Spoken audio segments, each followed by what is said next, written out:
What's up, everybody? This is Chris with The Rewired Soul, and this is the mental health movie review. And today we're going to be talking about the Netflix movie To the Bone, starring Lily Collins.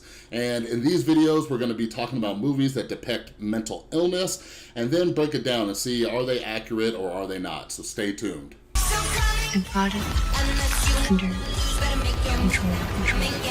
So I want to make it clear, there will be spoilers, all right?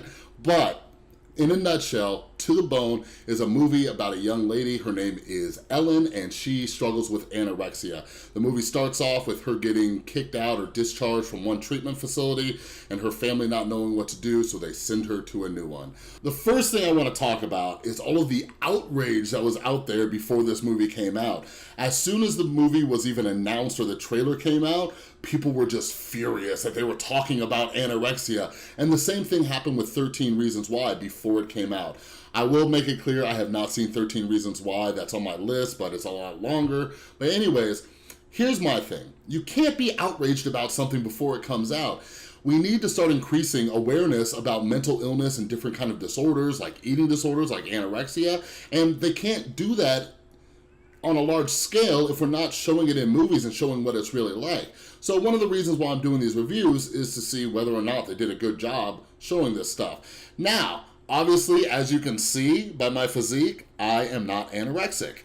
So just so you know, I'm doing this because a lot of the plot, a lot of the mental illness that's shown in here, a lot of it is similar to other mental illnesses: anxiety, depression, addiction. Anorexia is a form of addiction. Now, I also work in a treatment center where I have worked with people who have eating disorders along with their addiction. So I am familiar with what this disorder looks like.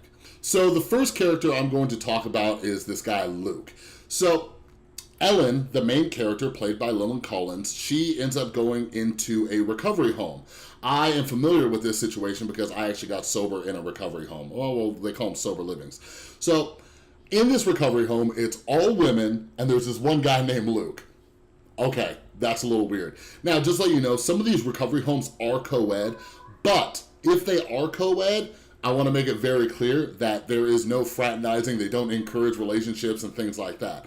So one of the main issues I had was that, first off, it was just very cliche that they have the only guy in the house fall for the main girl. And to be honest, the way it happened and what you find out about Lucas is kind of stalkerish too, and usually that would put a woman off. But what they mean is they love how loving you makes them feel about themselves. I don't even know where to start with that. Keanu Reeves' character, he seemed to have been encouraging that relationship. There's a scene later on after some stuff goes down between Luke and Ellen, and he's like, I thought things were going well with you and Lucas. No doctor or psychologist in their right mind would encourage this type of relationship, because it's the same reason why we tell people in early recovery not to date their first year. And it's because both people are very, very sick still. They're very fragile too. Anything can set these people off. So the fact that he was kind of encouraging that relationship is a little bit weird and not too accurate. The next thing I want to point out, as soon as I saw Luke's character, he is this happy-go-lucky, very confident, cocky guy in the house, and he's always joking around, and that's, I guess, one of the reasons that Ellen fell for him. But in my experience, this type of person is the type of person who's gonna fall off. When working in the field of addiction, when people are way too overly confident about their recovery, those are the ones you gotta keep an eye on, because we always say in recovery, the three most dangerous words are, I got this. And that was what Luke's character was. So when I started watching the movie and got introduced to this character, I was like, oh man, he's gonna fall hard. But that never really happened. I'm not saying that nobody in recovery from any kind of mental illness or disorder or addiction should not ever be confident or even come off cocky about their recovery, but the fact that this guy was still in the house is what is not very accurate. In most recovery homes, they're trying to help people, then move them along to go back to their life so they can get the next sick person in. They wouldn't just occupy a bed for 6 months after this guy's already been doing well. He had put on, I think, close to 100 pounds since he first got there. This guy would have been shuffled along and out of the house by then. So I find it a little bit weird about how long he stayed there where he was so confident. Unless they actually hired him to work there, then it would be even stranger that he started kind of seeing Ellen. The next character I'm going to talk about is Keanu Reeves' character, Dr. Beckham. I'm kind of torn on this character because he was very good. He was a good doctor from what I saw, but he also had some of his flaws, like I just mentioned when talking about the relationship between Luke and Ellen. But he did a good job. He kind of takes an approach that I do when I'm working with people who are trying to recover from mental illness or addiction, where he's very blunt and to the point and honest, and he doesn't try to skirt around things. You do a lot of sit-ups.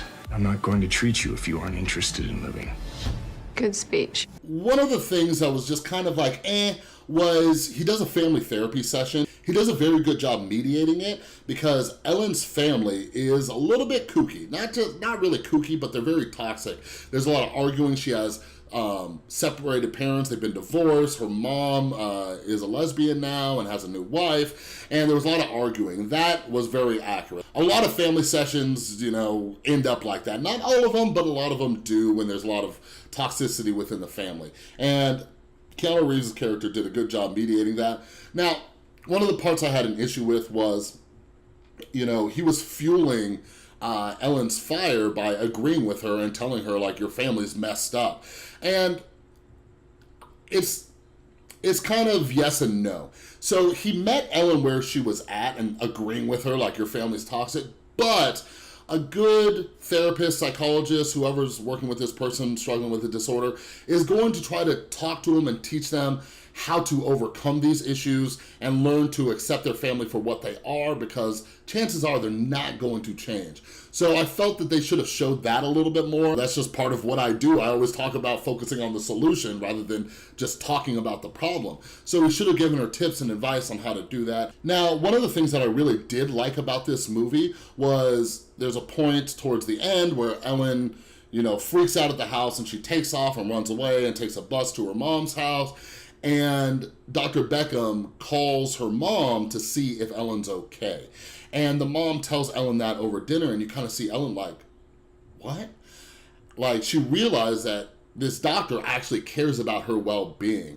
And I think that's really good because a lot of people don't think that we in the treatment industry really do care, and we do. Like, I go in there and I tell my clients all the time, like, I want them all to be successful. I hope I never see them again unless they're doing well and they want to come down and show me how great they're doing.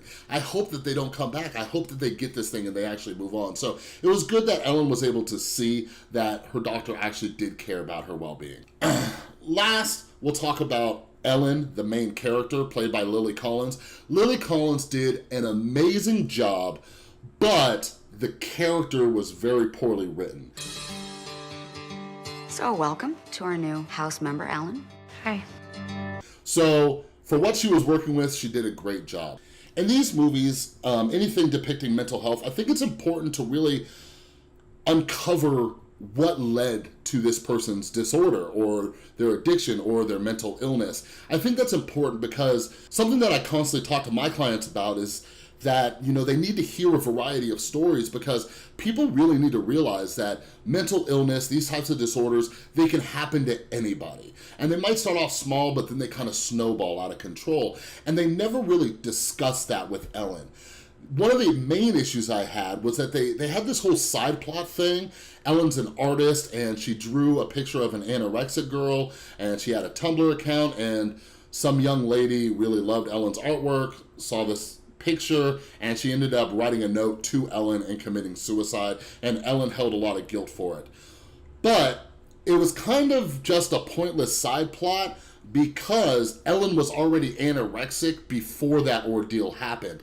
Now, had that been the moment in her life that really consumed her mentally, and that's what kind of developed her anorexia, that would have made sense.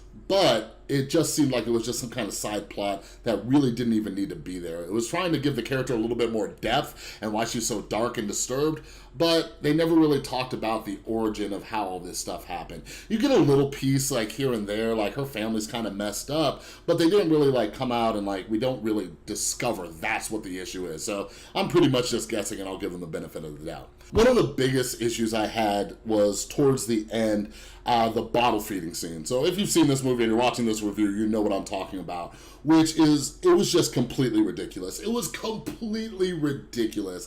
First off, it happened right after this huge argument at the dinner table, and then all of a sudden the mom comes in with some wacky therapeutic method she heard about bottle feeding her 20-year-old daughter based on some childhood stuff, and then Ellen cries and she agrees to it right as her mom's walking out the door. It seemed just like somebody heard that somewhere, one of the writers did, and they just threw it in there. What they're doing is they're tossing in non-evidence-based therapeutic methods, and it may give people the idea that these methods might work, and they might work like 1% of the time, like maybe that bottle feeding thing like helped one person, but they should be showing like realistic evidence-based methods that do work. The next part that was even more ridiculous was Ellen's near-death / hallucination scene in the desert.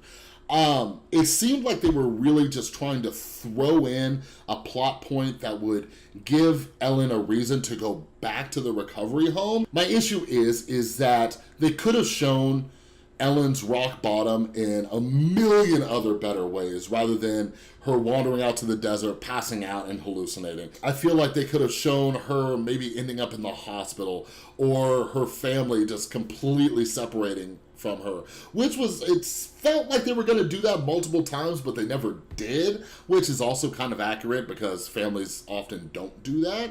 But I just feel like this part was just kind of thrown in there to get Ellen back in the house. Overall, this movie just did not add up, and it wasn't that accurate when it comes to mental illness and disorders. This movie had so much potential, but it seemed like the writers just got as many kind of mental illness, disorder, stereotypes, and threw as many of them in as possible, and they said, here you go, here's a movie. But this movie could have been so much better with some just minor tweaks, just a little bit more depth on Ellen, a little bit more origin. It could have been a lot better than what it was. So if you want to check it out, that's cool. If you've already seen it, I'd love to see what your comments are, what your thoughts were. If you're watching this and you struggled with anorexia, maybe you can prove me wrong and let me know how accurate it was. Or maybe you agree with me and don't think it was that accurate. But leave your comments down below. I'm going to be doing more movie and TV reviews like this. So if you like it, give it a thumbs up. And if you haven't yet, don't forget to subscribe to my channel, because here at The Rewired Soul, we talk about the problem, but we focus on the solution. I will see you next time.